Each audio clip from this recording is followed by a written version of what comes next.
this, the Cult of Hockey podcast by the faithful and for the faithful. I'm David Staples of the Edmonton Journal, and I'm here today with Bruce McCurdy. Hey, Bruce. Hey, David. How you doing tonight? Well, there's barbecue chips in the house, so I've got to eat them all. All right. Okay. Yeah. So let's get this over with so I can get back to eating them all. Right. I hate when there's barbecue chips in the house. That's all I can think about. So it's not a good thing, Bruce. It's not quite as bad though as the Edmonton Oilers' performance tonight. A sleepy, sloppy performance highlighted by a hideous first period with absolutely atrocious slot coverage. Just some of the worst defensive play we've seen this year. Mm-hmm. And it really bugged me. But I'm over that now. I've gotten over it. So we will talk about it in cold and clinical fashion. At least I'll try to. Bruce, how are you doing? Well, it's my son's birthday, and the Oilers treated him to such a wonderful game. The last time they played this rotten a game, it was my wife's birthday. Yikes. So, yeah, that was the Carolina good thing there's game. Only 3 McCurdy birthdays a year. Yeah. And my birthday occurred on an off day this year, so. Oh, thank goodness. Between the 2 Vancouver games, though, so it wasn't like it was all good. You got a double ender there. It was like, double header. I was chewing on the 8-1 loss, and then anyway. Yeah. All right. Let's get through this, Bruce. We will do our 2 good things, 2 bad things, and 2 numbers podcast with 1 conundrum. And the conundrum is actually the best part of the podcast because it's actually a real conundrum. It's an interesting question. All right, Bruce, what is your good thing? My good thing is the Oilers are now done with all the Florida teams on the schedule. They played them back-to-back in Florida there 3-4 weeks ago. They played them back-to-back in Edmonton now. They went 0-4-0. And in the process of those games, they allowed, 5, 10, 16, 23 goals. And in the process of losing to those teams in regulation, all 4 times they lost to a Tampa Bay team that was missing Andrei Vasilevsky, a Florida team that was missing Alexander Barkov, a Tampa team that was missing Victor Hedman, and a Florida team that was missing Aaron Ekblad. Like all 4 times they played, the other guys that were missing one of their very top players. And it just didn't matter. The Oilers could not take any advantage of any of those situations. And this year they got flat out owned by at least on the scoreboard. I mean, if you look at the shot clock, you could say, well, Edmonton outshot Tampa 100-48 in their 2 regulation losses. But what difference does that make at the end of the day? They didn't get her done against either team. So the grade A shots. I'm not a fan of Florida in general, and certainly not of their hockey teams. I'll say this: Florida Panthers. I knew they'd be itching tonight. They lost their last 2 games, 4-0 in Vancouver and 4-0 in Seattle, and you just knew they'd be coming in with a burr in their saddle, and they just took it out on Edmonton, and they were by far the better team in this game. Not close. They took it out on Edmonton, Bruce, but Edmonton, you can't allow. There was such terrible individual mistakes that you cannot allow that were the difference in this game. Because in the there was some score effects, but Edmonton had 14 grade A shots compared to 11 for the Panthers. Edmonton had 9 5-alarm shots, which go on average 33% of the time. Florida had 5. So there was obviously score effects in this game impacting that. But Edmonton, even in the first period, I think had more grade A shots than Florida, if I'm not mistaken. And Florida's went in because they were just, they weren't just 5-alarm. They were like the best shots you're going to get. Just charging right down the middle of the slot, not covered by anybody. Nobody checking them. All 5 pass goals. Right on your stick, pass right on your stick into the slot, and you score. Because a forward, some of the Oilers' best forwards, can't take it upon themselves to cover the defensive slot consistently. So anyway, let's get to our bad things. that was a hint of what they're going to be. What's your bad thing, Bruce? What was your good thing? What did I have a good thing? Okay, I'll take the Oilers. Sorry, I'll take the Oilers' first goal actually, because Okay. it was actually a kind of a good thing. The They were goal? briefly the goal. Excuse me. Yeah, first and only goal. I better put that in my first and only goal. I write these game grades as the game's going on. So it was a heck of a goal, actually. It was a beautiful 5-man passing play in the second period. And it starts off with Evan Bouchard getting the puck and making it maybe the most difficult pass because he's being forechecked a little bit, and he passes it really close to the forechecker but gets it by the forechecker. I think it's to Ekholm that he makes that pass, if I'm not mistaken. Ekholm takes it up the ice.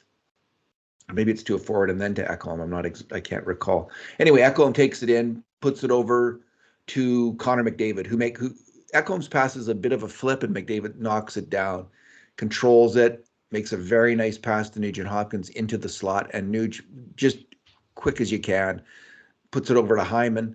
And Hyman doesn't shoot, he dekes, and that was probably a good idea because Bobrovsky was just unreal this game. And Bobrovsky's momentum didn't really allow him to, when Hyman was able to execute that deke to his backhand, he was able to score.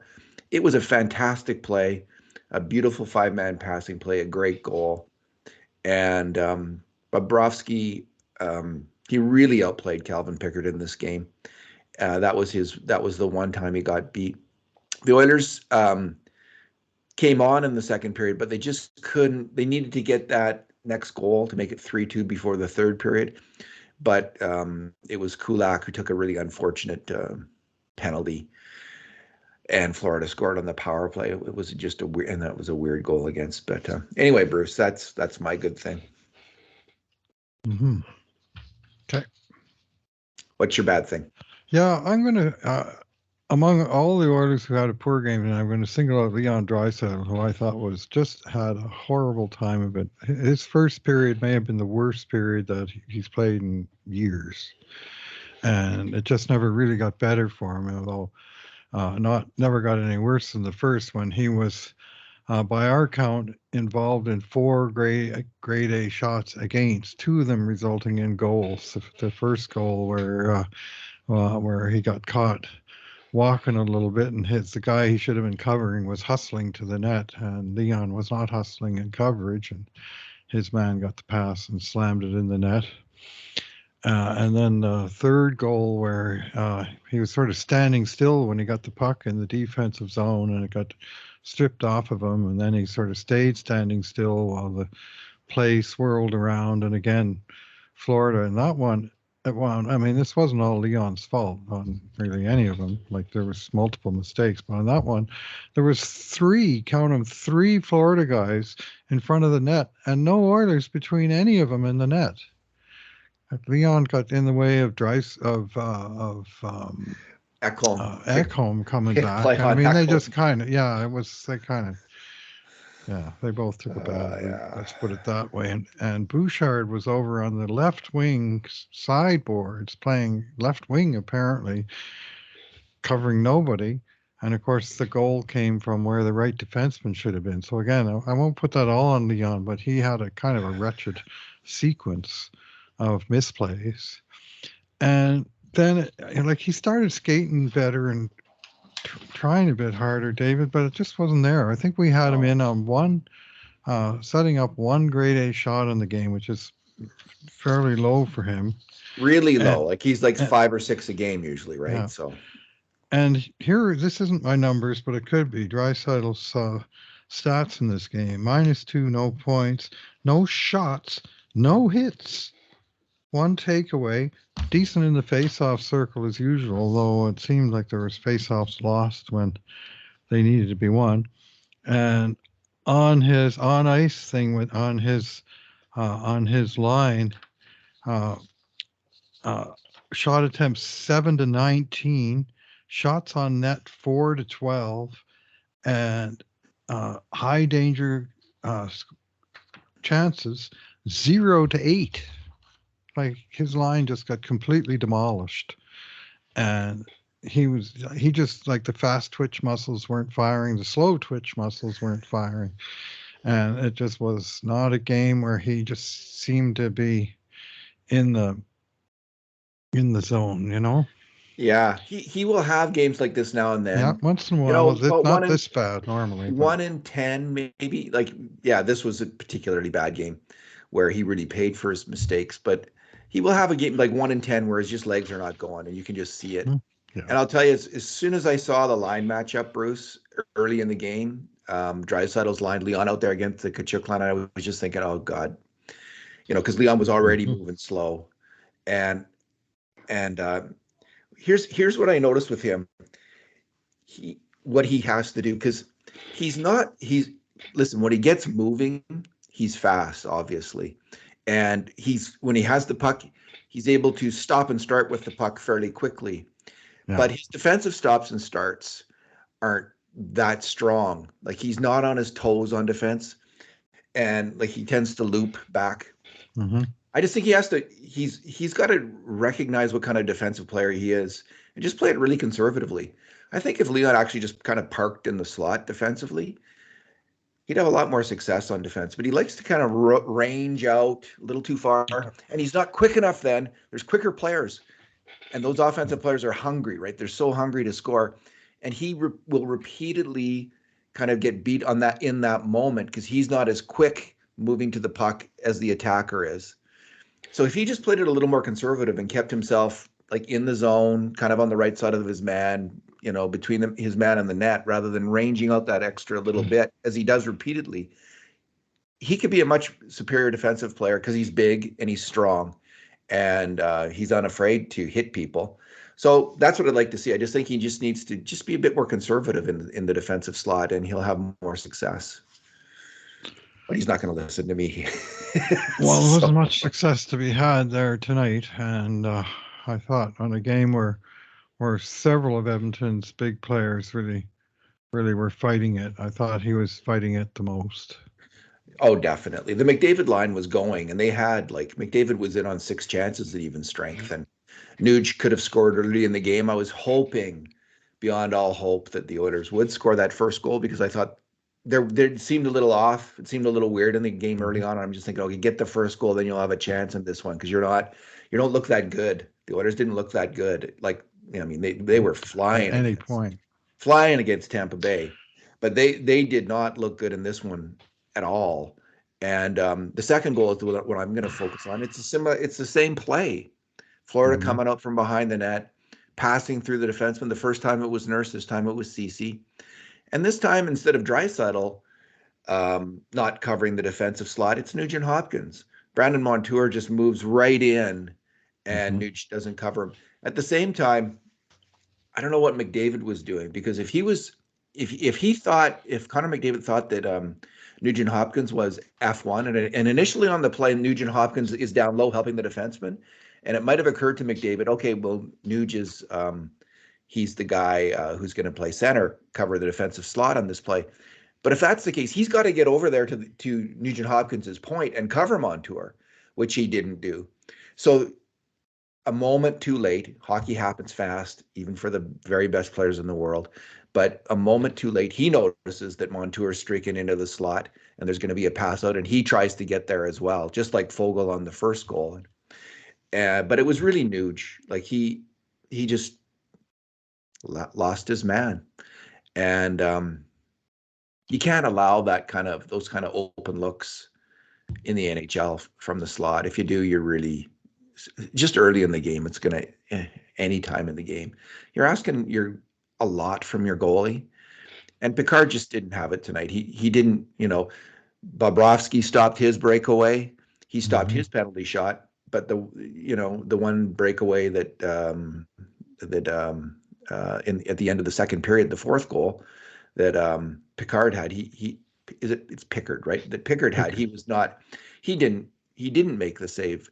That was typical of the night where Bobrovsky was coming up with huge saves and Pickard was not. Anyway, that second goal was as bad as the first, and it was a different cast of characters. It was the exact same goal, and it's it's disappointing because the Oilers had fought so hard to get to real 500, and now they're Yep. 2 games below real 500, and they gotta crank it up again. They never make it easy on themselves. They never make it easy on themselves by failing repeatedly to do the hard thing, which is to defend the defensive slot well. It's not easy to do that, but all kinds of teams do it because they realize they can't win by scoring easy goals. There's lots of teams that just are fanatical about defensive play in the NHL. The Oilers aren't one of them, and they're still not close to being one of them, as evidenced by tonight's game. They had it going on for a while. They had a few games given like 25 shots and 1 or 2 goals against. They but did. Fair enough. It's that's come screeching to a halt with these last 2 games against Tampa and Florida. And 39 shots against tonight, and 5 slot shots that basically all went in, and a few more that didn't. But all the goals were scored from basically guys bursting into the slot, getting the puck, and slamming it into the net. Yeah, it's tough, because every team's going to have a stinker game. So we're making a lot. I'm making a lot of this. I just made a lot of it. Maybe I should back off that a bit, because every team but 1 in 10 games is going to have an absolute stinker. The Oilers didn't have one against Tampa Bay. They lost the game they should have won because Vasilevsky was out of this world good. Right. But this really was a stinker game. It's 1 in 10. Hopefully they'll move past it quickly and recover their form. They've got to, obviously, and I think they will, because they know that and they're capable of doing it. So I shouldn't make too much of it, but have a little bit of worry about defensive problems, because this is the problem with the Oilers. It is the reason they got off to such a terrible start, that and goaltending and injury. But this is one they can correct, but they got to do it.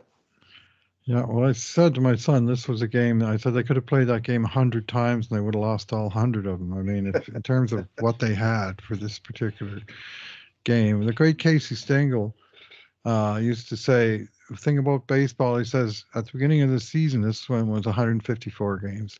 He said, there's 50 games you're going to lose for sure. There's 50 games you're going to win for sure. And it's what you do in the other 54 games that sort of makes the difference on whether you've had a successful season. And this was one of the 50 that the Oilers were going to lose for sure. They just didn't have it, and they were playing against a hungry, talented opponent who were desperate to turn around their own short losing streak. And Florida played well, credit where due. And Florida had a $10 million goalie, and Edmonton had a $775,000 goalie, and that kind of shone through a little bit too. That's true, Bruce. Okay, what is your number? Yeah, I'll go with 15, which was the number of consecutive games where Edmonton scored 3+ goals. 15 games in a row, the Oilers scored three or more goals, including every game under Chris Knobloch, and of course the swan song of Jay Woodcroft that they won in Seattle 4-1. 4 weeks ago tonight, I think the announcers were saying, or was it 5 weeks ago? And it was a Saturday night game, and that was the end of Jay. Well, that was the first of 15 straight where Edmonton scored 3, and most of those games they got 4, and sometimes more than that. And so for such an extended period of well over a month, to always put at least 3 on the board, it's going to keep you competitive even in games where your defensive hockey is not the best. Like, on that road trip where they lost in Tampa and Florida, it was like 6-4, 5-3, but they were, a pulled goalie goal away from tying both of those games. And tonight, for the first time, they just didn't have it going on offensively either. And much of that was Bobrovsky, but a lot of it was Edmonton just was not sharp. And I just didn't think they had any sort of zone pressure for any extended period of time. And there was the passing, other than the one goal, which was pretty, but it wasn't sharp, and they just didn't have it. My number, Bruce, is kind of a weird one, because I thought Ryan McLeod had a really poor game. I didn't notice him at all. He wasn't making an impact. He wasn't doing anything of note at all. But when I looked at the stat sheet, he'd won 14 of 16 faceoffs. And often, very often, faceoffs can be indicative of a player's battle level in a game. There seems to be a correlation between someone who wins a lot of faceoffs and has then really a good game battling for the puck. We've noted that before. Maybe we just notice it when those two things align, and it's actually not a real thing. But tonight it wasn't, because McLeod won those battles. But man, he's got to get in the game. He's got to get in the game, Bruce, because he is not bringing it this year. And I know he was hurt at the start of the year, but he's got to find a way to make more of an impact. He's been one of the major disappointments of the season, obviously, and tonight was part of that. But he did win 14 out of 16 faceoffs. 6 out of 6 on the penalty kill. Maybe he had some. Well, he had some good moments on the kill, but he also had that moment where he failed to ice the puck when he had on the faceoffs. So he was. Yeah, he was good perfect on the faceoffs. Yeah, on the PK. The Oilers as a team won 40 and lost 22. There are nights where this is the one battle that actually gets recorded on the stat sheet. And some nights it kind of serves as a proxy for battles, and some nights it don't. Tonight it definitely didn't, because the Oilers did not win the majority of other battles. But they won nearly 2/3 of all faceoffs, 65%. So odd stat for sure, as you point out. Bruce, let's move to the conundrum, and I'll let you introduce the conundrum since you thought it up. What is tonight's conundrum? Conundrum is Antti Raanta, Carolina Hurricanes, was placed on waivers today. Raanta is a 34-year-old with 265 games of NHL experience dating back. This is his 11th season. He's been a backup. He's had some injury problems over the years. But he's been a very good goalie with a career save percentage of .915. Last year, .910. Year before, .912. Year before that, .905. Year before that, .921. Like he consistently has put up the numbers. But this year, in 14 games for Carolina Hurricanes, he is .854, which is like worse than, I think, just about the worst in the NHL of any goalie that's played any number of games. And Carolina had, they have multiple options on net, and I guess they just decided to pull the plug. Now, what I don't know is if there's anything going on behind the scenes, but $1.5 million. There's a scenario where the Oilers put in a claim on that guy, and assuming nobody ahead of him does the same thing and gets him. And to pay him, they would simply have to send out 2 minimum contracts, which would obviously be Calvin Pickard and most likely Adam Ernie, sent out to go back to a 21-man roster, but to bring in a proven, established, experienced NHL goaltender. And a little tiny part of me, when I saw him on waivers this morning, I thought, well, the Oilers they really do owe Calvin Pickard another start. Like, it would be unfair to Pickard if the Oilers were to go out and find some other goalie and just send him out after he played so well in this, his last start. And I thought, geez, if they were interested in Raanta, the first thing they should do is actually play Pickard tonight. And if nothing else, they can say, well, you did get another game, but also, just closely study and see if maybe they've already got the guy that they need. And anyway, sure enough, he did wind up starting. He wrote a fine post about the Oilers goaltending situation and the decisions that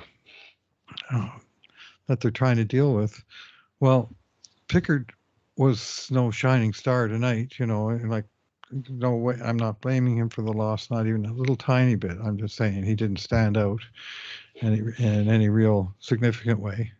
Would say 11 grade A shots, 5 went in. Yeah. So, they were tough shots. The goals were tough shots.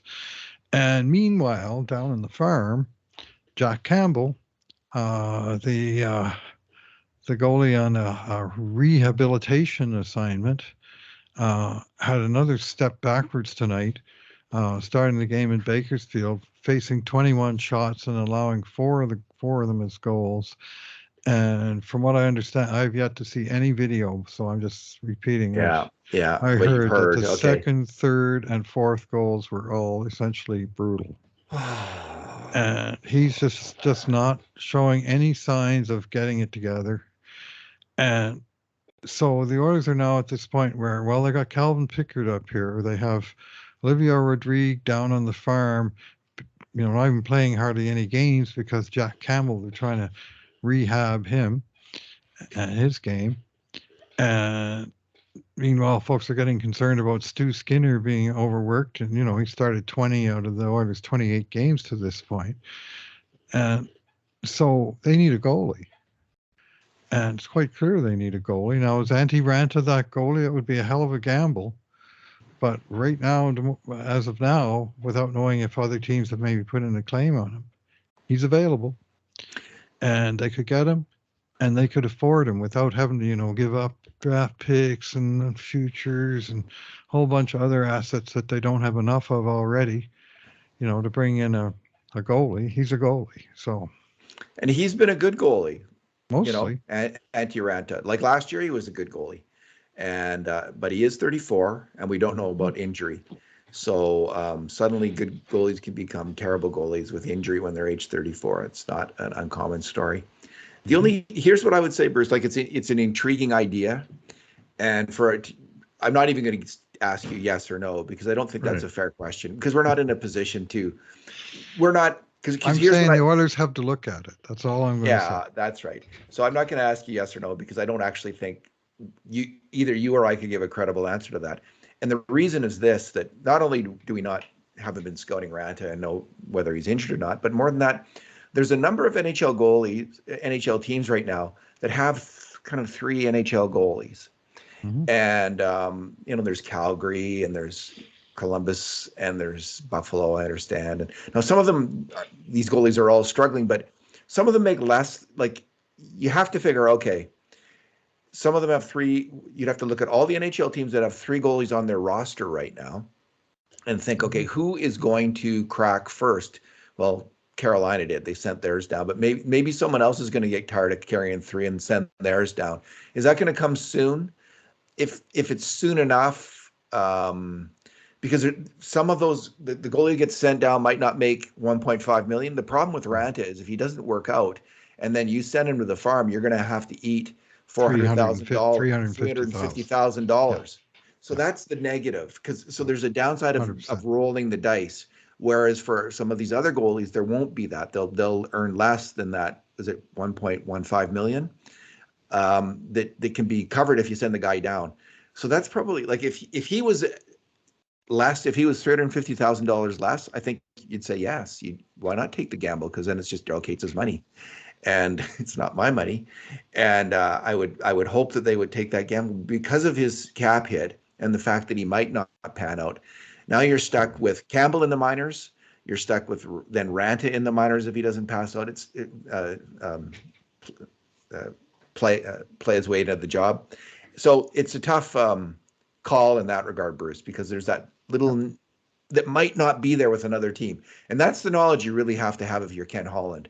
How likely it is another NHL quality goalie going to get sent down who makes less money, who is as good a bet as Ranta, although like Ken Holland likes his veterans. He sure does. And you could see him being enticed by Ranta, but maybe there's someone else. Yeah. Well, he's played for Chicago, Rangers, Arizona, and the last 3 years for Carolina. And he's only had one year where he was a starting goalie, and he was kind of a 1A in Arizona 1 year. Otherwise, he's always like 25 games or so, like your standard classic backup goalie. And he's getting paid like a backup goalie. But he's an experienced backup goalie with a long history of good numbers. The two things you don't know is, well, the two facts that we have is that this year he's got an .854 save percentage. And the other fact is we know that Carolina has suddenly tired of him enough just to waive him.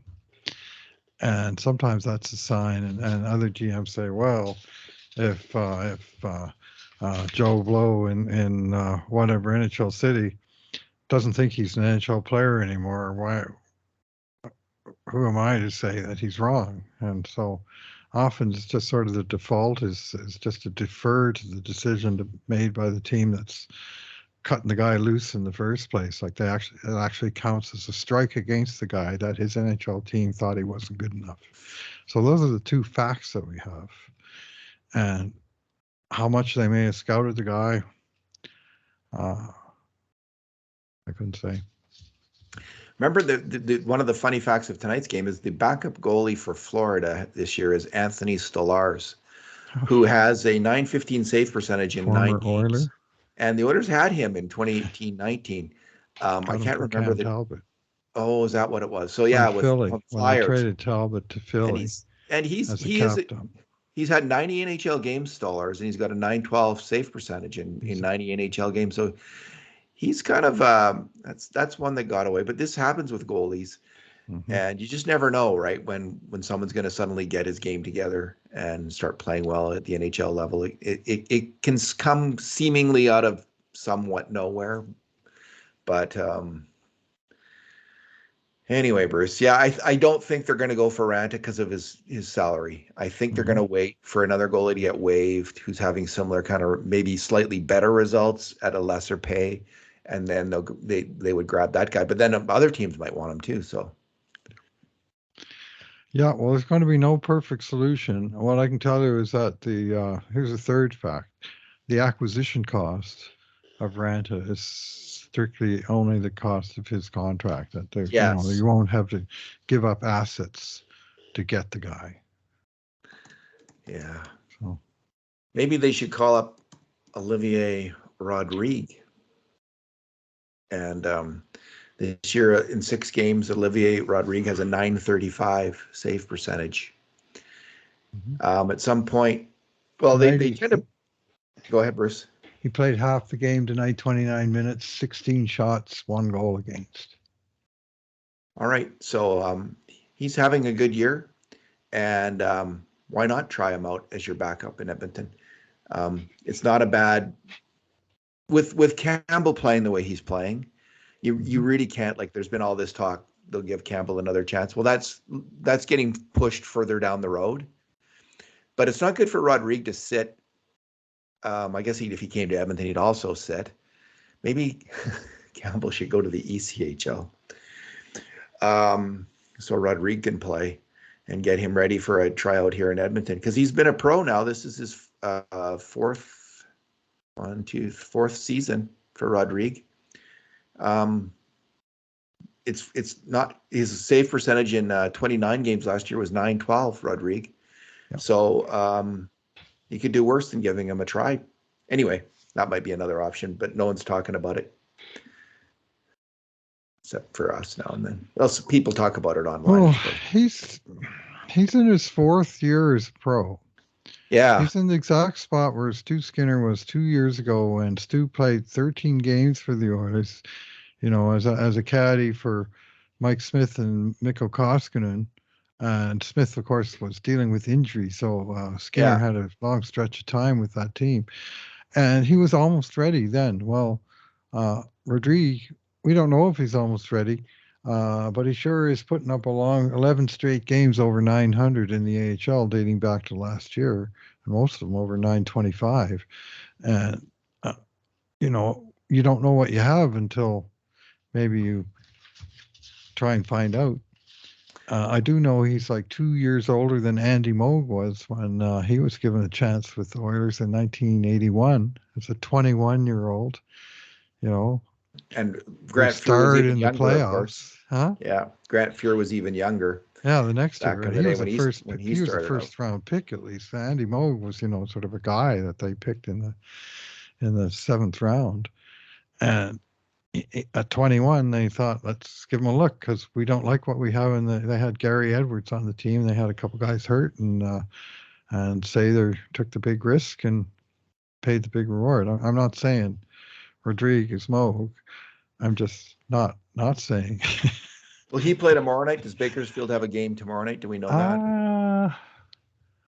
I do not know that. It's not necessarily to find out, but they often do play back-to-back games in the AHL. So schedule, let's see. Because if he has another, let's say Rodriguez has a good game, maybe you they don't call play. him up. They don't play again until Wednesday. Oh, okay. Too bad. All right, Bruce. I missed one. Let's leave it there. Let's leave it there, David. Let's leave it there, Bruce. Thanks for talking tonight. Thanks for listening, everyone. And in the meantime, and in between time, this has been another edition of the Cult of Hockey podcast.